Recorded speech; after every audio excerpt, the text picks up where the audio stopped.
안녕하십니까. 통일전망대 김필국입니다. 참여연입니다. 고강도 방역 체계를 유지해오던 북한이 마스크 착용 의무를 해지한 걸로 보이는 정황이 잇따라 관측되고 있습니다. 이미 세계 여러 나라에서 일찌감치 마스크를 벗고 일상을 되찾은 만큼 이제야 벗는 건가 싶기도 한데요. 무슨 변화가 있는지 또 어떤 이유인지 해석이 분분합니다. 일각에선 북한의 국경 개방을 준비하는 게 아니냐는 전망도 나오는데요. 김세로 기자, 변화가 감지된 게 언제부터인가요? 네, 지난 주말부터였습니다. 조선중앙TV에 마스크를 벗고 거리 두기도 하지 않는 주민들 모습이 보이기 시작했는데요. 백화점이나 공장, 건설장 등 일터나 학교에서도 다들 마스크를 쓰지 않고 있습니다. 봉사활동에서 개선을 가져오기 위해 적극 노력하고 있습니다. 불과 일주일 전 방송과 비교하면 차이가 명확한데요. 같은 실내 행사인데 왼쪽에선 강당에 모인 주민들이 모두 마스크를 쓰고 있죠. 반면 오른쪽 7월 3일 화면을 보면 수백 명이 모인 체육관에 마스크 쓴 사람이 한 명도 없습니다. 이달 들어 개최된 야외 동원 행사에서도 주민들은 마스크를 착용하지 않고 있습니다. 다방면적인 지식과 높은 창조력을 지닌 교원 혁명가들로 준비해야 할 것이라고 그들은 말했습니다. 미국 자유아시아 방송은 소식통을 인용해 북한 당국이 7월 1일부터 마스크 착용 의무 해제를 지시했다고 전했는데요. 다만 북한은 이와 관련해 공식적인 언급은 하지 않고 있습니다. 그런데 여전히 쓰는 곳도 있다고요. 네, 이달 초 노동신문 사진인데요. 병원 의료진과 방역을 담당하는 보건 인력 등은 계속 마스크를 착용하고 있습니다. 촬영 시점이 언제인지 불명확하긴 하지만 병원 등에서는 여전히 쓰는 것으로 보이고 마스크 해제 조치가 부분적으로 시행되는 게 아니냐는 분석이 나옵니다. 점진 이제 단계적으로 할 것이다. 다중 이 사람들이 많이 움직이는 그런 분야, 또 그리고 보건 분야, 이러한 부분에서는 마스크를 최후에 벗지 않을까 저는 그렇게 생각을 합니다. 북한이 곧 국경을 개방할 수 있다는 보도도 나왔잖아요. 이와 관련이 있을까요? 네, 코로나로 국경을 걸어잠갔던 북한은 이미 중국, 러시아와 철도를 통한 교역을 재개했죠. 북중 접경지에선 화물차 운송이 곧 풀릴 거란 관측도 제기되고 있습니다. 신대교 통과하는 해관이 정리가 다 끝났단 말이에요. 지금 그런 거 봐서는 8월 달에 열릴 것 같은데. 두 달 뒤 중국 항저우에서 열리는 아시안게임에도 북한의 출전 신청이 확인됐고 북한 외무성과 장애인단체는 내년 파리올림픽과 패럴림픽 출전을 시사하는 듯한 글을 홈페이지에 올렸습니다. 그런 만큼 마스크 해제 조치가 국경 개방의 신호로 볼 수 있다는 분석도 나옵니다. 다만 자유아시아 방송은 더운 여름철 마스크 착용에 따른 피부병이나 눈병을 우려한 일시적인 조치라는 내부 목소리도 전했는데요. 전문가들은 북한이 마스크 해제 조치 후 발열 환자 등의 추이를 보면서 국경 개방 시점을 저울질할 거로 전망합니다. 한편 평양 김일성 광장에선 이달 말 정전협정 체결 70주년을 겨냥한 열병식 준비 동향이 포착되는데요. 많은 인파가 몰리는 열병식에서도 노마스크가 이어질지 지켜봐야겠습니다. 얼마 전 발사했다 실패한 북한 우주 발사체에 탑재됐던 위성체 일부가 우리 군에 인양됐습니다. 우리 군은 분석 결과 군사적 효용성이 전혀 없는 수준이라고 평가했는데요. 이 소식도 살펴볼까요? 네, 북한의 발사체가 서해에 추락한 5월 말부터 수색과 인양 작업을 벌인 우리 군은 지난 5일 인양 작전을 종료했는데요. 북한 위성체 만리경 1호의 주요 부위도 인양해서 정밀 분석한 결과 군사적 효용성이 없다고 평가했습니다. 정찰 위성으로서의 군사적 효용성이 전혀 없는 것으로 평가했습니다. 건져낸 게 어떤 부품인지 성능이 어느 정도인지는 공개하지 않았는데요. 전문가들은 위성체에 달린 카메라나 광학 장비 부품 등을 인양해 분석했을 거로 보고 있습니다. 앞서 북한이 위성체 사진을 공개했을 당시 전문가들은 북한 정찰 위성의 해상도가 지상에서 20m 크기의 물체를 식별하는 수준일 거라 추정했었는데요. 분석 결과 의미 있는 수준이 아니었을 거라는 설명입니다. 카메라 이미지 센서의 화소가 중요한 것이고 얼마나 정확하게 안정되게 흔들리지 않고 자세를 잡느냐가 중요한 것이고 그다음에 움직이는 목표물을 얼마나 정확하게 추적을 해가지고 타겟팅을 하느냐. 이것이 관건이거든요. 세 가지가 다 부족했을 것이다. 이와 관련한 북한 반응도 나왔나요? 네, 아무 반응도 내놓지 않고 있는데요. 작년 말 북한이 시험용 촬영이라며 서울 등 수도권이 찍힌 사진을 공개했을 당시 조악한 수준이란 평가에 김여정이 나서 막말을 쏟아냈던 때와는 좀 다른 분위기입니다. 위성체와 발사체 일부가 우리 군 수중에 있고 북한 스스로 위성 발사 실패를 가장 중대한 결함이라고 언급했던 만큼 기술적인 결함을 확인하면서 재발사를 준비하는 거란 해석이 나옵니다.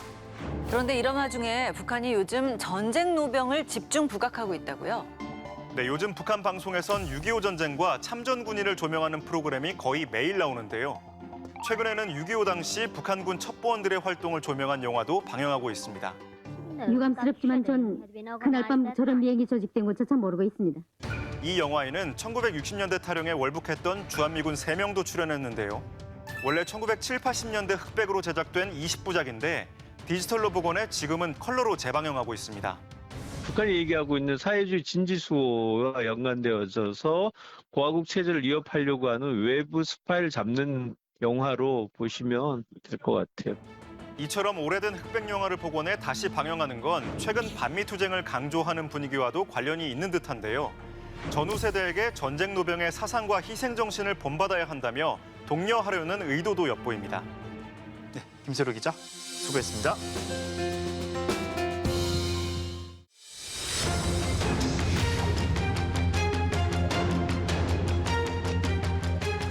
최근 현정은 현대그룹 회장의 금강산 방문 계획이 알려지자마자 북한이 담화를 통해 검토해볼 필요도 없다며 거부 의사를 밝혔습니다. 네, 그런데 이런 담화를 낸 곳이 대남기구가 아니라 외무성이었는데요.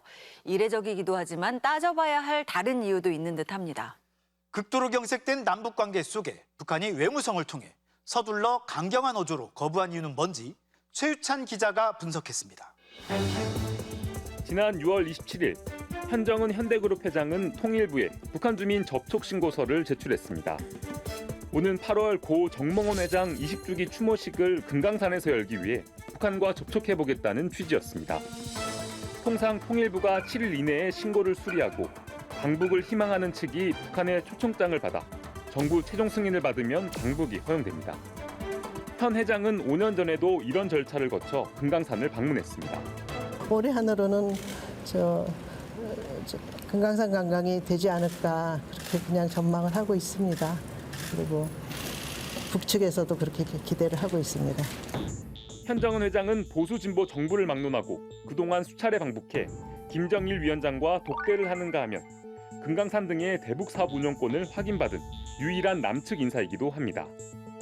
그런 만큼 일각에선 현 회장 방북이 성사되면 북한과 소통의 물꼬가 트일 수 있다는 기대감도 있었지만 북한의 반응은 냉랭했습니다. 우리 정부가 수리 여부를 결정하기도 전인 지난 1일 북한은 담화를 통해 어떤 인사의 방문 의향을 통보받은 적도 없고 검토해볼 의향도 없다며 거부했습니다. 현대아산 측은 결국 신고를 철회했습니다. 현대아산 측이 북한 주민 접촉 신고를 철회하겠다는 입장을 밝혀옴에 따라서 오늘 중에 정부는 이를 수용할 예정입니다. 북한은 이미 금강산 관광지구 내 남측 건물들을 철거했고 우리 정부는 법적 조치를 검토하고 있는 상황. 북한이 우호적인 관계를 맺어왔던 현 회장의 방북까지 거부할 만큼 극도로 경색된 남북관계 현실을 그대로 보여준 셈입니다. 더 주목되는 건 이 담화를 낸 주체가 북한의 대남기구가 아니라 외무성 국장 명의였다는 사실입니다. 1991년 체결한 남북기본 합의서에 따라 남과 북은 통일을 지향하는 특수관계로 규정돼 있습니다. 그래서 북한과 접촉할 때 우리나라는 외교부가 아닌 통일부가, 북한도 외무성이 아닌 노동당 통일전선부나 조국평화통일위원회가 상대해왔습니다. 그런 만큼 이번 담화는 이제 남북관계를 특수관계가 아니라 국가 대 국가의 일반적인 국가관계로 재정립하고 적대 국가로서 남측을 상대하겠다는 의중을 내포한 거란 분석이 나옵니다. 남한과 절대로 상대해주지 않겠다라고 얘기를 했고 남북관계에 대해서는 적대적이고 강경한 입장을 유지하겠다는 그런 견해를 볼 수 있습니다. 대남기구였던 조국평화통일위원회는 이미 폐지됐거나 유명무실해졌을 가능성이 높습니다. 남북 화해 분위기가 고조되던 2018년 남북 고위급 회담과 연락사무소 개소식 등 북한 대표로 남북관계 현안을 조율했던 건 당시 조평통위원장이었던 리성권이었습니다. 만나서 이야기도 나누고 또 눈길도 정답게 오가니까 얼마나 좋습니까? 우리는 뭐 이미 다 문을 활짝 열어놓고 있고. 하지만 북미 협상이 결렬된 2019년 이후 활동이 줄어들더니 2020년 리성권이 조평통위원장에서 외무상으로 자리를 옮긴 뒤에는 후임자 선임 소식도 들리지 않습니다. 2021년 3월에는 김여정 부부장이 조국평화통일위원회를 정리하는 문제를 일정에 올려놓지 않을 수 없다는 담화를 내놓기도 했습니다. 술 먹게 된 대남기구를 정리하는 문제를 의제에 올리겠다라고 이미 예고를 했고 그 이후로는 조평통의 그 징후나 활동이나 이런 게 전혀 포착이 안 되고 있습니다. 북한뿐 아니라 우리 통일부의 대북 관련 업무도 변화가 예상됩니다. 그동안 통일부는 마치 대북 지원부 같은 역할을 해왔는데 그래서는 안 된다. 이제 통일부가 달라질 때가 됐다고 말했습니다. 김영호 통일부 장관 후보자는 그동안 북한 문제에 대해 강경한 태도를 유지해왔고 외교부 출신의 신임 문승현 차관도 통일부의 치열한 변화 노력이 필요하다고 강조했습니다. 25년 만에 장 차관이 모두 외부 인사로 채워지게 될 통일부의 역할은 남북 화해 협력보다 인권 문제 제기 등 대북 압박에 방점이 찍힐 가능성이 높습니다. 우리 남측에서도 지금 사실은 남북관계 특수성보다는 국제관계 보편성과 일반성에 입각해서 대북 정책을 지금 전개하고 있죠, 현 정부가. 여기에 대한 대응을 정비례 차원에서 아마 또 맞대응을 하는.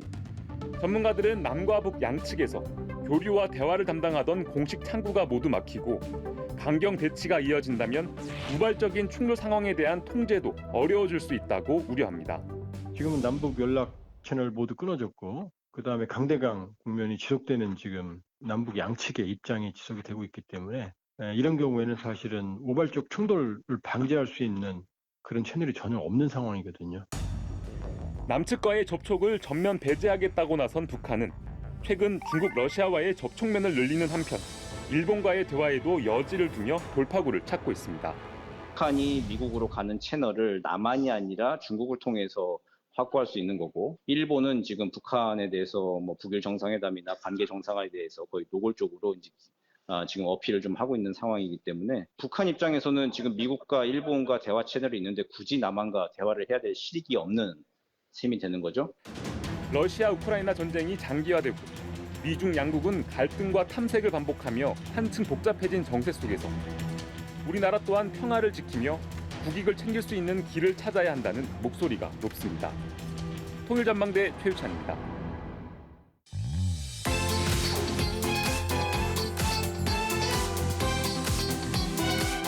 북한 매체라고 하면 딱딱하고 직설적일 것 같다는 생각이 들곤 하는데요. 요즘 대외 선전 방식은 많이 달라졌다고 합니다. 대표적인 게 유튜브인데요. 얼마 전에는 이런 계정들이 폐쇄되기도 했습니다. 네, 미디어 전문가 한 분 그리고 탈북민 유튜버 한 분 모시고 북한이 왜 이런 방식의 대외 선전에 나서고 있는지 살펴보겠습니다. 어서 오세요. 안녕하세요. 오늘 주제가 북한의 유튜브입니다. 혹시 북한의 유튜브 보신 적 있으세요? 네, 저는 여기 와서 자주 들여다보고 있습니다. 네. 왜냐면 평양을 위주로 촬영을 많이 하잖아요. 그래서 보다 보면 내가 아는 사람이 혹시 길거리에서 찍히지는 않았을까 이렇게 보기도 하고, 또 신기한 거는 제가 평양에 있을 때 가볼 수 없었던 곳들, 대성백화점이라든가 아니면 좀 비싸서 못 갔던 사격장 이런 것들이 과감하게 다 나오더라고요. 내부 시설이라든가. 그걸 보면서 아, 저렇게 꾸리고 살고 있구나. 평양이 저렇게 변했구나 이런 걸 보고 있습니다. 네. 저는 북한 뉴미디어를 계속해서 공부를 하고 있기 때문에 북한발 어떠한 콘텐츠가 생산되는지에 대해서 아무래도 주시를 하게 됩니다. 북한 관련 콘텐츠도 많이 볼 수 있고요. 북한에서 만들었다라고 이제 추정할 수 있는 그런 콘텐츠들도 몇 가지가 있는데요.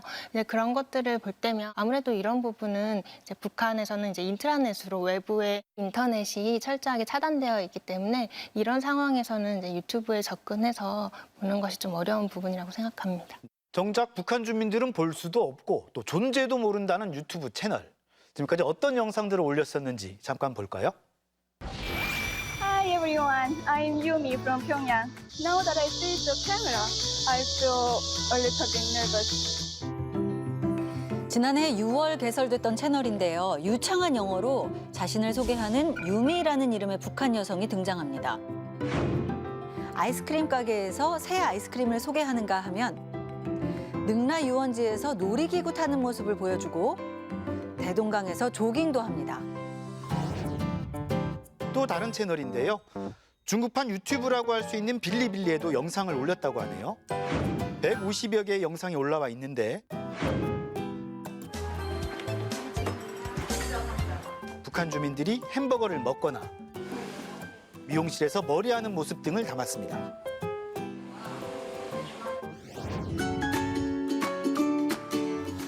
I'm Song-Ai from Pyongyang. 네, 송아라는 이름의 어린아이가 만들었다는 채널도 있는데 브이로그처럼 북한 주민의 일상을 알린다고 주장합니다.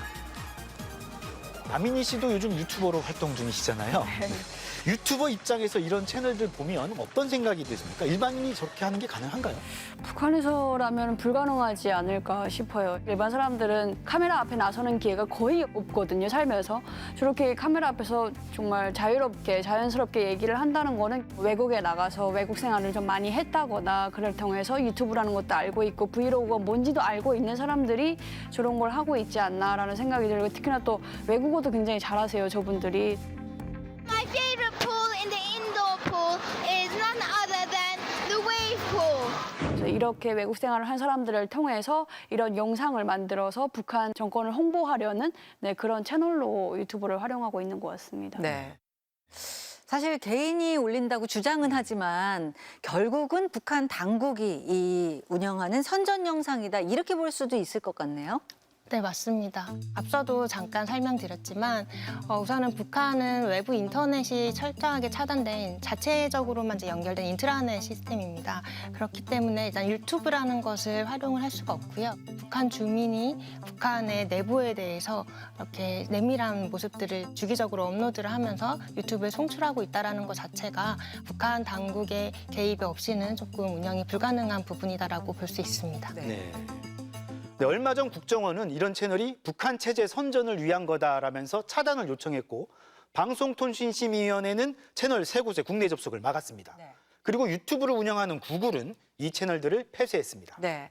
그런데 채널이 폐쇄됐더라도 다시 채널을 개설하고 또 다시 영상을 올리는 경우도 있는 것 같습니다. Hi, hello, good morning. This is me again. Don't believe me? I can show you. Come on. 네, 3년 전 이런 영상을 올리다가 채널을 폐쇄당했던 은하라는 유튜버가 다시 등장하는가 하면 얼마 전 채널이 폐쇄됐던 송아라는 아이도 이름이 다른 비슷한 채널에 또 등장하기도 했습니다. 북한이 운영하고 있다라고 추정되는 그런 계정들이 계속해서 나타나는 이유들은 그만큼 이 유튜브라는 플랫폼이 매력적이기 때문일 겁니다. 누구나 쉽게 장벽 없이 돈이 또 들리지 않고서 전 세계에 홍보할 수 있는 선전 수단이기 때문에 활용을 굳이 하지 않을 이유는 없을 것이라고 봅니다. 네. 그런데 지금 얼핏 이 영상들을 보기만 해도 주로 이 여성들이나 아이들이 나오는 걸 볼 수 있습니다. 그것도 어떤 특별한 이유가 있을까요? 전략일까요? 저도 이제 처음에 유럽에 나가서 놀랬던 게 북한에서 왔다라고 하니까 바로 김정은, 핵, 미사일 이런 것만 나오는 거예요. 그러니까 세계적으로 뭔가 북한 하면은 되게 강경하고 딱딱하고 이런 이미지가 있었는데 이렇게 여성이나 아이들이 나오면 조금은 부드러운 이미지를 좀 연출할 수 있는 거잖아요. 그래서 이를 통해서 북한이 기존에 가지고 있던 이미지를 조금 더 이제 희석시키고 좀 부드럽게 이제 완화시키는 그런 의도도 있을 것 같고 또 이걸 통해서 이제 우리가 좀 정상 국가다 이런 이미지도 연출하고 또 북한에 대한 어떤 우호적 환경을 조성하려는 의도로 보입니다. 네. 얼핏 보면 흔히 브이로그라고 하는 거하고 좀 비슷하게 보이는데요. 그래서 더 선전 효과가 있지 않을까 하는 생각도 듭니다. 브이로그 형식이 아무래도 트렌디하고 인기 있는 그런 포맷이죠. 북한 당국이 운영을 한 것이다라고 추정하는 이런 계정들, 그런 브이로그에서는 아무래도 북한 평양의 내밀한 모습들이 나오기 때문에 신선합니다. 하지만 이런 것들이 또 평양에 국한되어 있다는 점이고 그리고 이 외에도 이것 자체가 일단은 선전선동으로도 기결이 되는 부분들이 있습니다. 이런 부분들이 초반에 브이로그에서는 많이 나타나긴 했지만요. 폐쇄 조치 이후에 이런 사상성 의 부분들이 많이 배제되고 희석되는 부분들도 나타나게 됩니다. 이런 부분도 이제 전략적이라고 볼 수 있습니다. 네. 자, 대외 선전 방식을 바꾼 북한. 최근에는 이 유튜브뿐만 아니라 틱톡 같은 SNS 플랫폼에도 콘텐츠를 생산하고 또 업로드하고 있습니다. 중국의 대표적인 SNS 웨이보. 북한의 대외 선전 매체 우리민족끼리는 규제를 받는 유튜브를 없애고 웨이보에서 서비스를 시작했습니다. 또 다른 채널도 웨이보에서 북한의 사회, 문화 소식과 북한 시각에서 본 글로벌 뉴스를 전하며 선전하고 있습니다. 보시는 것은 북한에서의 삶이라는 틱톡 계정입니다. 지난 2월에 신설된 이 계정에서는 평양의 곳곳을 촬영한 15초 내외의 짧은 영상들이 업로드됩니다. 북한 아침 산책이라는 게시물은 4천만 조회수를 기록했습니다. 북한이 대외 선전 전략을 이렇게 바꾸는 배경 어떻게 볼 수 있을까요? 북한 당국은 뉴미디어 시대에 맞게 선전 전략을 변화를 해왔는데요. 특히 2019년부터 브이로그 안에서 유튜버가 등장을 하기 시작합니다. 2019년에 형식주의, 그러니까 도식주의를 탈피해라라는 이런 이야기가 있었는데요. 그 이후에 이제 2019년 하반기에 유튜브를 통해서 브이로그가 이제 시작이 된 겁니다. 이런 맥락도 있고 이제 2022년에 그 선전 부분 강습회에서 현대 정보 기술의 발전에 맞게끔 사상전을 좀 참신하게 새롭게 해라라는 지시가 있었는데요. 당 선전 부문에서 현대화 정보화의 된 바람 속에 사업을 적극적으로 창조적으로 전개해 나가기 위한 방도들을 명시하셨습니다. 이런 거에 맞게끔 또 뭐 쇼츠 영상도 나타나고 뭐 셀피라고 해서 이제 자기 셀프 카메라 영상이나 좀 뭔가 연출된 것이 아닌 자연스러운 것이다라는 것을 좀 보여주기 위한 그런 콘텐츠들이 좀 많이 나타나기도 했습니다. 네, 이런 측면에서 아무래도 그 뉴미디어 시대 그리고 트렌드를 좀 많이 반영해서 대선전 전략을 하고 있는 것이라고 볼 수 있습니다. 북한은 대내 선전 매체, 대내 대외 선전 매체가 이렇게 있는데요. 유튜브와 같은 SNS는 대외 선전 매체로 볼 수 있습니다. 이를 통해서 북한이 뭔가 법현 국가로서의 그 행보를 부각시키기 위한 그런 방편으로 이제 이용을 하고 있다. 내부 시설이라든가 주민들의 그런 모습을 과감하게 보여줌으로써 해서 이제 북한이 대북 제재를 그렇게 받고 있음에도 불구하고 우리는 잘 살고 있다. 이렇게 체제를 굳건히 지키고 있다. 이런 걸 보여주려는 그런 의도로 볼 수도 있습니다. 자, 시대가 바뀌고 기술이 발전하면서 북한의 이 선전 방식도 진화하는 것 같은데요. 그렇다면 앞으로도 또다시 변화할 가능성이 열려 있겠네요. 최근에는 이제 북한 내에서 과학기술을 강조를 하면서 ICT 분야도 적극적으로 개발을 하고 있는데요. 여기에 맞춰서 뭐 사물 인터넷이라던가 생성형 인공지능까지도 이제 계속해서 개발을 하면서 발전시키려고 하고 있습니다. 그렇기 때문에 아무래도 뉴미디어와 관련해서도 좀 더 이제 고도화되고 있고 그리고 그 폐쇄 조치에 따라서 아무래도 이런 전략적인 측면에서도 좀 더 고도화되고 있기 때문에 이런 부분은 좀 더 어떻게 발전해야 하는지 좀 계속해서 주목해야 될 필요가 있다고 봅니다. 네. 평양 안에서도 굉장히 잘 사는 모습, 잘 갖춰진 그런 모습들만 나오고 있는데 그런 것 말고 그냥 장마당 물가가 어떻게 되는지, 요즘 쌀값이 어떻게 되는지, 북한 주민들은 어떻게 먹고 살아가고 있는지 그들의 어떤 신세 한탄이나 이런 것도 좀 들을 수 있으면 좋지 않을까 생각해 봅니다. 연출이기는 하지만 어쨌든 이 개인의 일상마저도 체제 선전 수단으로 활용하는 이 북한 사회의 현실이 좀 안타깝습니다. 네, 다음 시간에는 북한의 대내 선전 방식에도 변화가 있는지 알아보겠습니다. 오늘 도움 말씀 고맙습니다.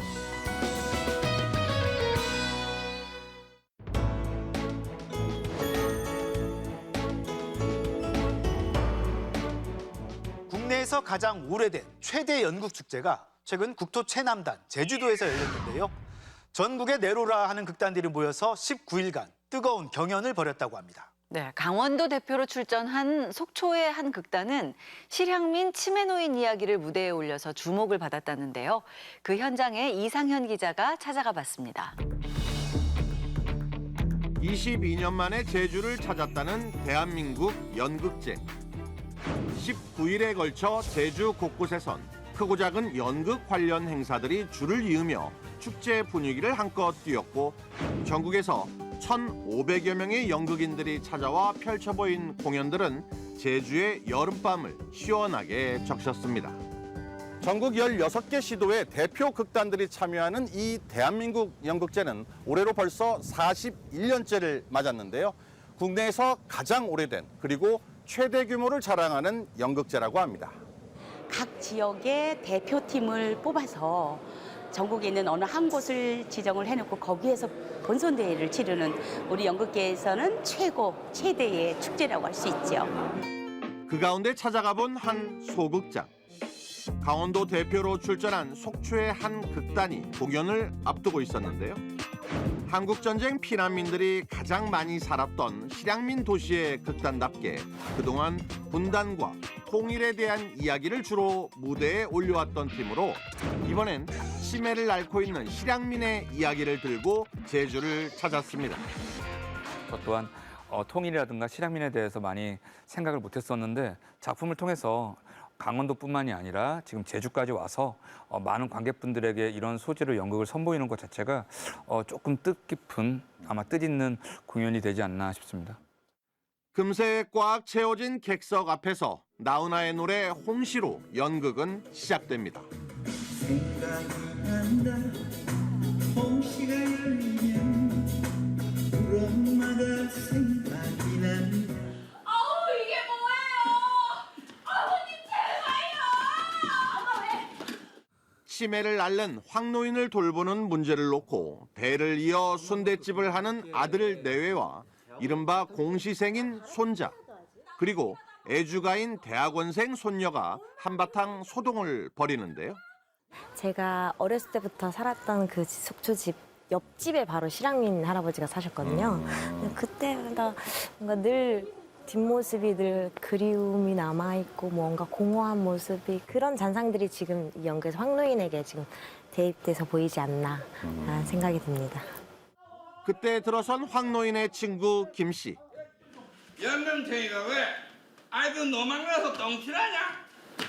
아니 그거 어떻게 하셨어요? 김 씨의 소개로 요양원 대신 황노인을 돌볼 간병인을 집에 들이게 되는데요. 안녕하세요. 황창주 시댁 맞죠?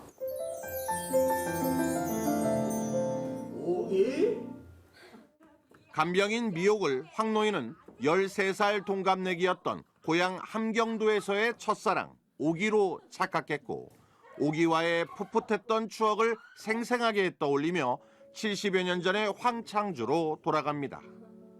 또 전쟁으로 숨졌던 군인 출신 저승사자와 함께 보이기 시작한 양복 차림의 젊은 남성. 함께 떠난 피난길에서 목숨을 잃었던 30살의 아버지였습니다.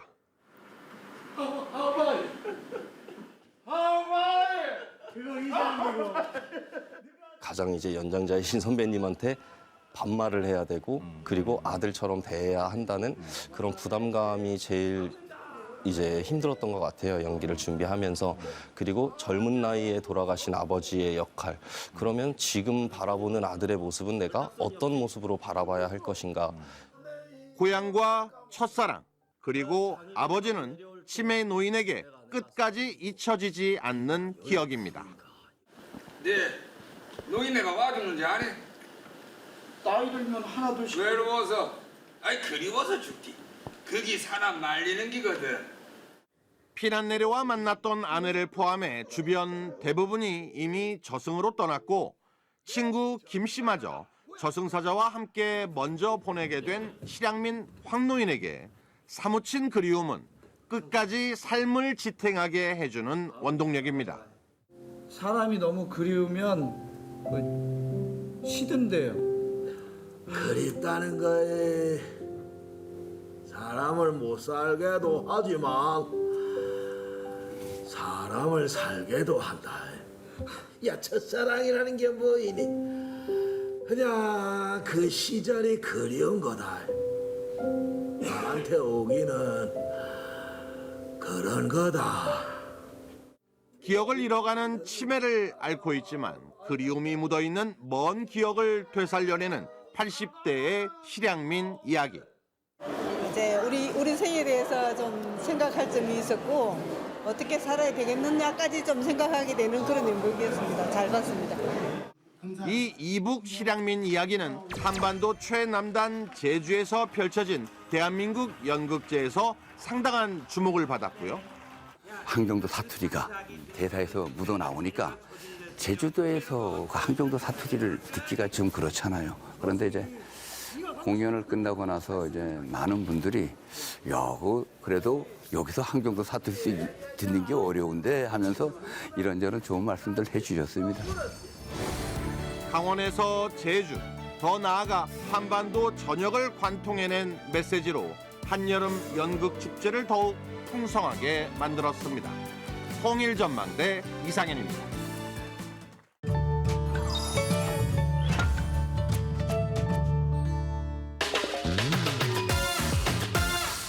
갑작 태풍이요. 너무 놀라서. 갑작바람, 갑작태풍. 갑자기 세게 부는 바람을 가리키는 돌풍을 북한에서는 갑작바람이라고도 부릅니다. 빗방울이 갑작바람과 함께 뿌려지다와 같은 용례가 확인됩니다.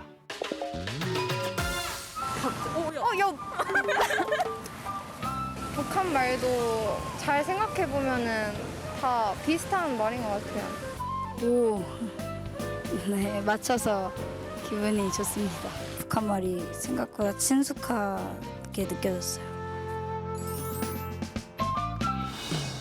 어제는 절기상 본격적인 더위가 시작된다는 소서였죠. 장마철이라 습도도 높은데 무더위까지 기승을 부리면서 힘들어하는 분들 많은데요. 더위 먹지 말고 힘내시기 바랍니다. 네, 온열 질환자도 많이 발생하고 있는데요. 고령층은 특히 떼약볕을 피하고 물도 많이 드시는 게 좋다고 합니다. 통일전망대 다음 주도 알찬 내용으로 찾아오겠습니다. 고맙습니다.